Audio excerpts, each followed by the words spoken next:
Alan Pontius again. Is nationalism moral? If so, how does it go sour? I think it's actually an interesting question. Is nationalism moral?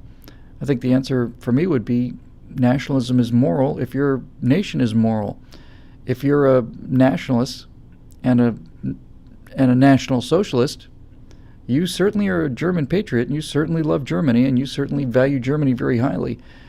But if you are talking about the National Socialist government, whose external policy is to conquer the weak and whose internal policy is to murder its own citizens en masse, then being a National Socialist is not a moral position to be in. I like America because I think if you're an American nationalist, you are binding yourself philosophically to a nation who's fundamentally good and decent and moral. Nobody is perfect and no nation is perfect or spotless, but if I didn't believe that our soldiers go overseas to fight for freedom, then I wouldn't support those soldiers the way I do. But I do believe this, and I believe that all of these conflicts that we find ourselves in since World War II have been about freedom. They may not have been handled well or perfectly, or in many cases they were won and then the loss thrown away by the progressives. But I think Iraq, just by way of example, was important and necessary and was about bringing freedom to those people. I know for a certain fact it wasn't about bringing oil, because I know what a war for oil would look like. If we just went in to get the oil, we wouldn't be in Mosul, and we wouldn't be in Fallujah, we wouldn't be in Baghdad, we wouldn't be taking these losses. We'd just go in there, smash Saddam's army, we'd put a armored cordon around the oil fields, and we'd throw a heavy air cover over the convoys and just march it down to Basra, put it on American tankers, and sail it out of there. So I think that's actually a pretty simple one to answer, Alan. I don't know if I need to add much more to that. I think nationalism and patriotism is a moral good if your country that you're supporting is a moral country. And if it's not, then it's not. Similar to this, Scott Tomaski asks, in your view, which country besides the U.S. has contributed the most to freedom around the world? I think that's a no-brainer. I think it's Great Britain without any question whatsoever.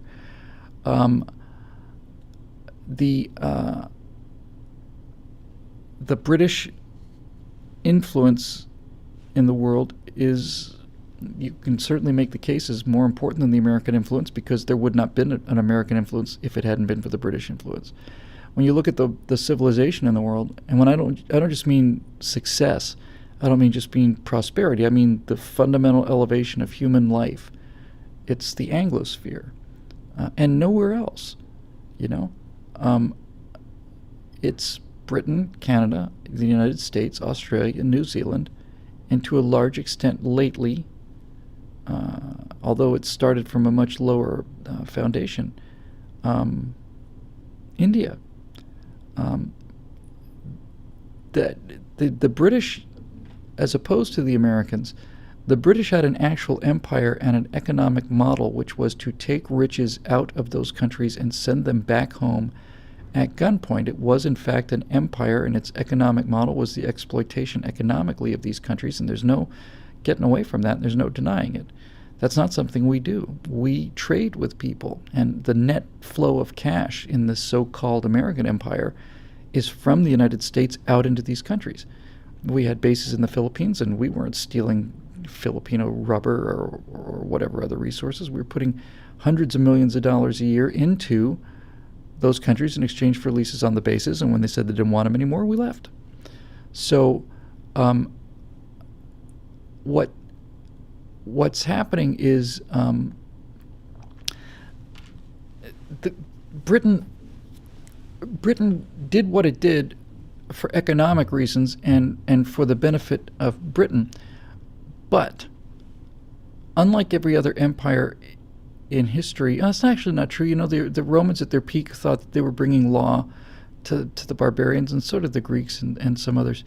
But the British have, as part of their national character, a fundamental sense of lawlessness. In fact, it's even more subtle than that. It sounds trivial, but it's not. It's tidiness. It's cultivation. It's a sense that, if you're going to be out in the middle of the jungle, then we'll put a garden there, and we'll have and we'll get dressed, and we'll, it's the and the manners and the fundamental decency. It's an ancient, completely overused cliche, but it's absolutely true. Gandhi was only able to use nonviolence against a people as decent as the British, because when the British people saw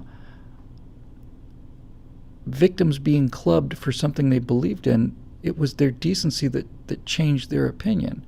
If Gandhi had practiced his nonviolence against Adolf Hitler, we'd never heard of Gandhi. He would have been just taken out and shot like everybody else. So the fundamental thing about the British is that they had the rule of law, and to a large degree, not to a complete degree, but to a large degree, that fundamental concern for the law meant that it was applied to everybody in the countries that they either went into or founded.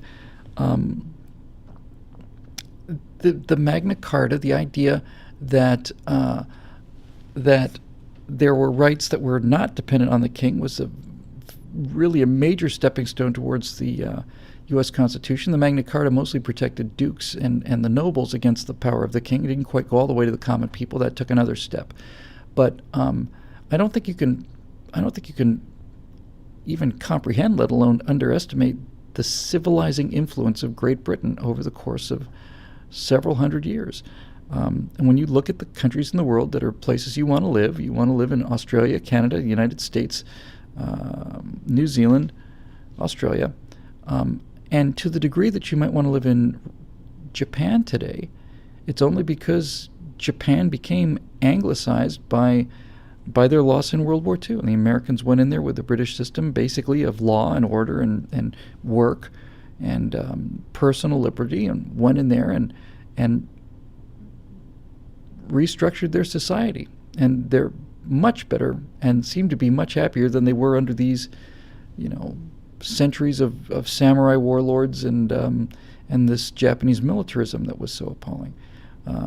So, yeah, I think it's Great Britain without any question at all in terms of which is most contributed towards freedom. The idea of freedom itself really is, it's not a British idea, but they were certainly the standard bearers for it. You can, of course, make the case of all the exceptions. They didn't, for most of the empire, that didn't include women. It didn't include people who were not British. And the British to this day have a class distinction that we never have in this country. Whenever I hear anybody talking about class in America, it makes me nuts. There are no class in America. There's no American class structure. You may be middle class in America. You may be upper class. You may be lower class. But it's not class in the way that it means. It's not class in the way that it meant in Britain, and it's not class in the way it means anywhere else in the world. It's not class or case the way it is in India or Japan.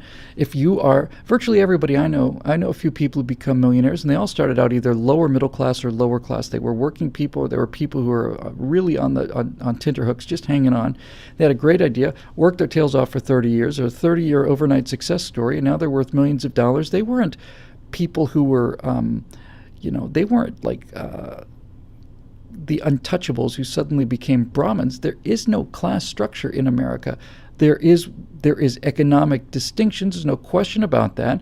And the life of a rich person in America is different than the life of a poor person in America. But if you're born rich, it doesn't mean you stay rich. And if you're born poor, it doesn't mean you stay poor.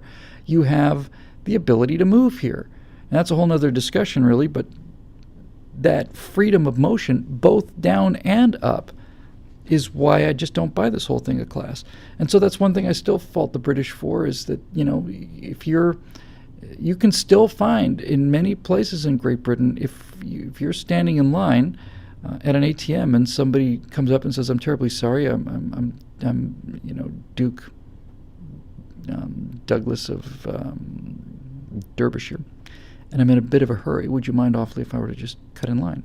A lot of them would, "Yes, Your Grace." You try that in America, where you're in an ATM line and somebody says, hey, I'm really sorry, I'm just in a big hurry and I've got a lot more money than you do. Mind if I cut in front of you? People would be not only not allowing that to happen, they'd be going as slow as possible. So I think that's it. I think it's Great Britain without a question.